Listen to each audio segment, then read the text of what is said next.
안티크리스트.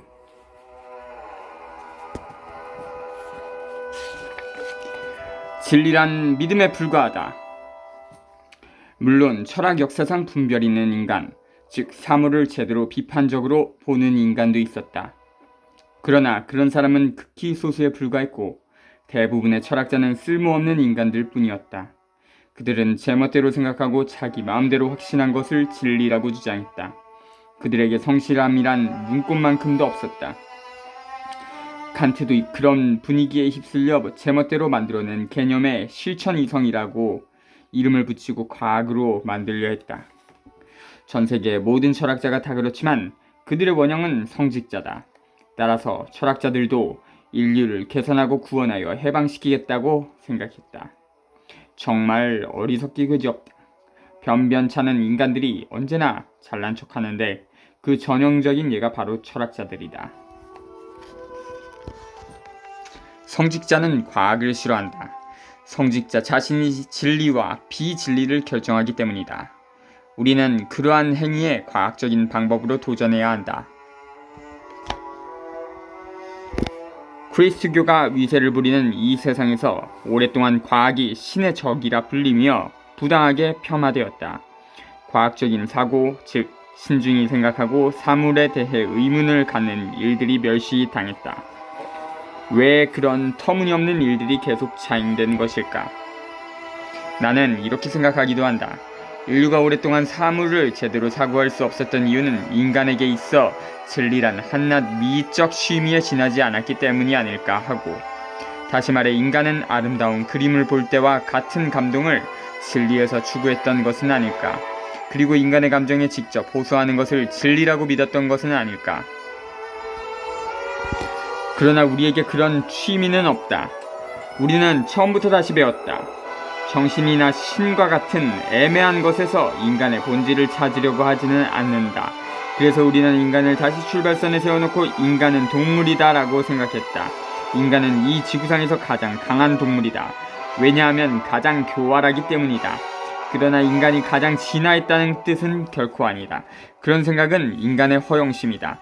자연계의 모든 생물은 인간과 마찬가지로 완전한 형태를 이루고 있다. 다른 동물과 비교하면 인간은 실패작일지도 모른다. 그것은 인간이 본능에서 벗어난 동물이기 때문이다. 프랑스의 유명한 철학자 데카르트는 매우 대범하게 동물은 기계다 라고 말했다. 이 말에 많은 사람들이 공감했다. 오늘날의 생리학도 그쪽으로 방향을 잡고 있다. 데카르트는 인간을 예외로 다루었지만 논리적으로 따져보면 인간도 그 범주에 속한다. 과거에는 의지와 정신을 인간만이 지닌 고급 혈통과 신성으로 여겼다. 그래서 인간을 완성시키려면 거북이처럼 감각기관인 머리와 팔다리를 안으로 움츠려 쾌락을 멀리하라고 충고했다. 육체를 초월하라. 그러면 인간의 순수한 정신이 최후에 남는다는 것이다. 하지만 나는 이와 다르게 생각한다. 순수한 정신이 도대체 어디에 있단 말인가? 정신이란 무척 애매모호하다. 완전한 것을 존재할 수 없다. 완전한 것으로 존재할 수 없다. 인간의 유체와 신경조직, 쾌락 등을 모조리 빼버리면 정신은 어디에 존재한단 말인가?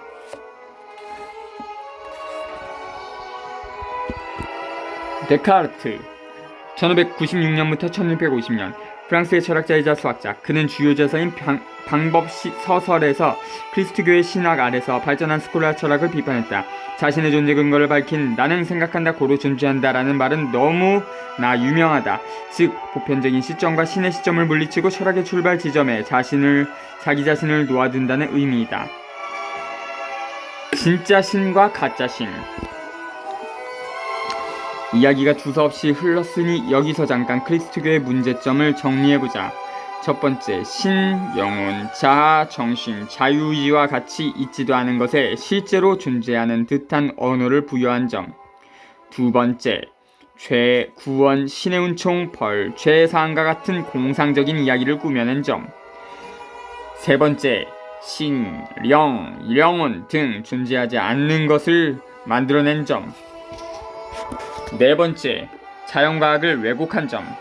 그들의 세계관은 항상 인간이 중심이었으며 자연에 대한 이해는 조금도 없었다. 5번째, 회계, 양심의 가책, 악마의 유혹, 최후의 심판과 같은 연극이나 나올 법한 이야기를 현실로 끌어들여 심리학을 왜곡한 점.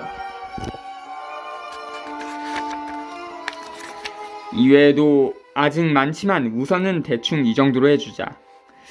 이런 허구의 세계는 꿈의 세계와는 구별된다. 꿈의 세계는 현실을 반영하지만 그들의 공상은 현실을 왜곡하고 가치를 깔아뭉개며 부정한다. 그리스도교의 적은 현실이다. 왜냐하면 그들이 머릿속으로 그리는 세계와 현실은 너무나 동떨어져 있기 때문이다. 그들은 고통스러운 현실 속에서 도피했을 뿐이다. 현실이 너무 고통스러운 나머지 있는 그대로 인식할 수 없었다. 그것이 그들이 만들어낸 도덕과 종교의 본질이다. 그리스도교를 제대로 비판한다면 신에 관해서도 지금까지 내가 서술한 내용과 얼추 비슷한 결론이 나올 것이다. 자신감을 지닌 민족은 자신들의 신을 갖고 있다. 그들이 신을 숭배하는 이유는 자신들의 긍지 때문이다. 즉, 자신들의 번영의 조건과 미덕을 신에게 투영하기 위함이다. 긍지로 가득한 민족은 희생을 바치기 위해 신을 원한다. 그리고 사실 감사하는 상대는 자기 자신들이다. 이러한 신은 단순하지 않다. 인간에게 이로울 수도 있고 해로울 수도 있다. 친구일 수도 적일 수도 있다. 악한 일에 있어서도 선한 일에 있어서도 신은 소용된다. 그것이 신의 진정한 모습이다. 신을 구성하고 있는 한쪽을 떼어나 선한 신으로 만들기는 불가능하다. 악한 신은 선한 신만큼이나 소용되기 때문이다. 우리의 일상생활만 봐도 알 수 있다. 우리는 용서와 사랑이라는 감정만 가지고 살지 않는다. 화를 내기도 하고 복수도 하며 질투도 하고 다른 사람을 무시하고 비웃기도 하며 살아간다. 그것을 모르는 신은 인간에게 필요하지도 않을 뿐더러 이해받지도 못한다. 그러나 유감스럽게도 예전에는 그런 신을 원했다.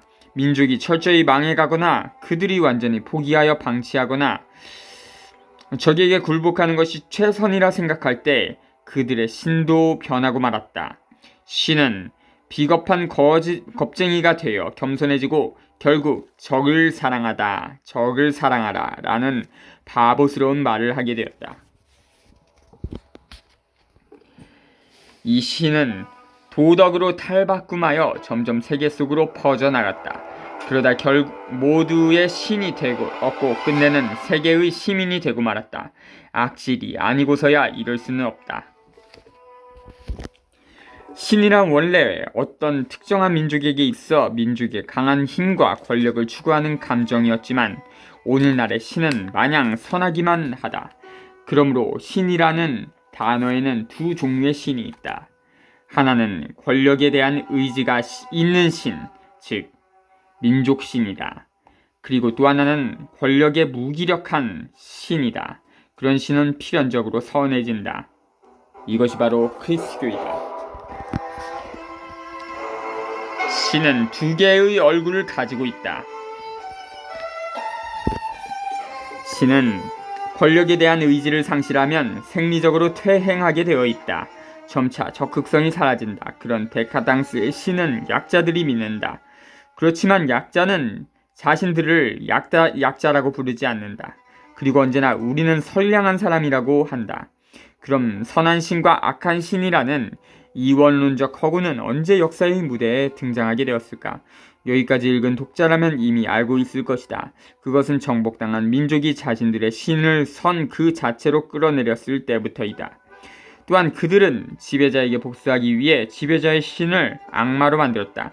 그러나 선한 신이나 악한 신이나 모두 한쪽밖에 볼 수 없다는 점에서 데카당스의 산물에 지나지 않는다. 그리스도교의 신학자들은 이스라엘의 신에서 그리스도교의 신으로 민족 신에서 선 그 자체로 신이 변한 것을 진보라고 생각한다. 정말 우둔하기 짝이 없는 족속들이다. 도저히 상종할 수 없다. 사실은 그들의 말과 정반대이다. 그리스도교의 신으로부터 강함, 용기, 긍지가 빠져나가 버렸다. 그래서 신은 기껏해야 어려움에 처했을 때 부탁하는 정도로 전락하고 말았다.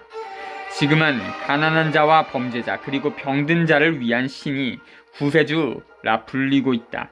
이래서야 세상이 제대로 돌아가겠는가? 분명 신에 대한 생각이 변했기 때문에 신의 나라는 확대되었다고 할 수 있다. 본래 신은 자기의 백성과 선택된 민족을 가지고 있다.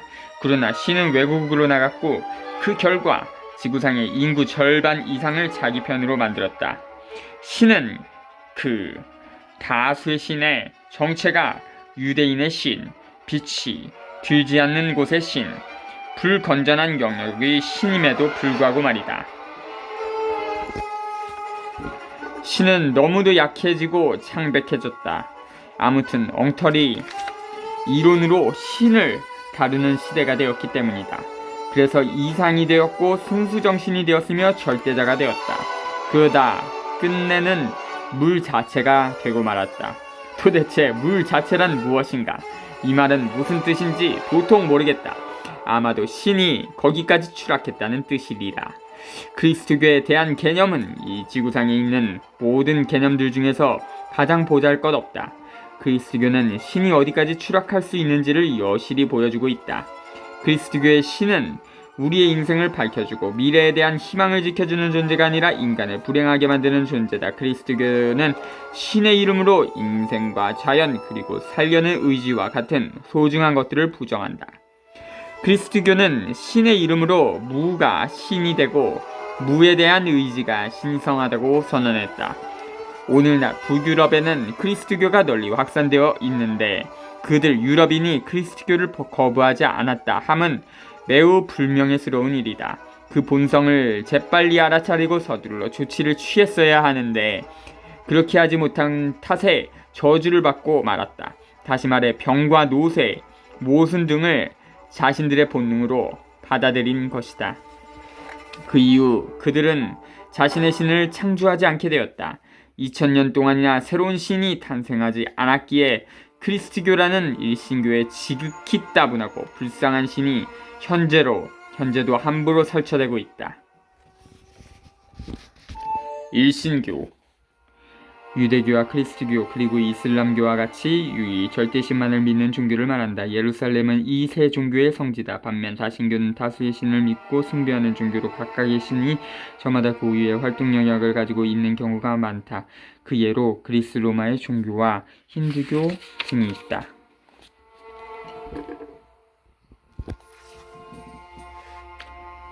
자주